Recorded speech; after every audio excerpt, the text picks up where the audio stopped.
અમૃત પુષ્પ કેન્દ્ર રાજકોટ ઉમેશ કામરિયા બેન એક્યુપ્રેશર માટે આવે છે અને શું તકલીફ હતી અને શું ફાયદો થયો એના શબ્દમાં સાંભળીએ. તમારું નામ? પ્રભાબેન, ગામ? મોરબી. હવે તમને શું તકલીફ હતી? મને આ ગોઠણ બહુ દુખતા. કેટલા સમય? 2 વર્ષ થયા. હાલી ના શકતા? હાલી નહોતી, હાલું તો હોજા પગે આવી જતા ને એવું થતું. પગથિયા ના ચડી શકતા? પગથિયા ન ચડી શકતી. હવે આપણે આજે ત્રીજો દિવસ છે હા, અને કેટલો ફાયદો? અડધો ફાયદો ઉપર લાગે.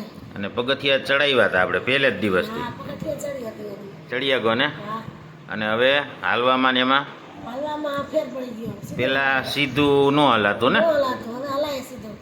ગોઠણ વારીને હાલો હે ને કાયદેસર. હવે બીજાને શું કહેવા માંગો?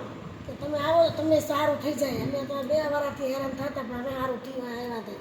3 જ દિવસમાં 3 દિવસ. ટૂંકમાં અડધો ફેર લાગે ને? હા, કાલે જોઈ પાછું શું છે, કેટલું છે, કેવી રીતનું છે. હા. જય દ્વારકાધીશ. જય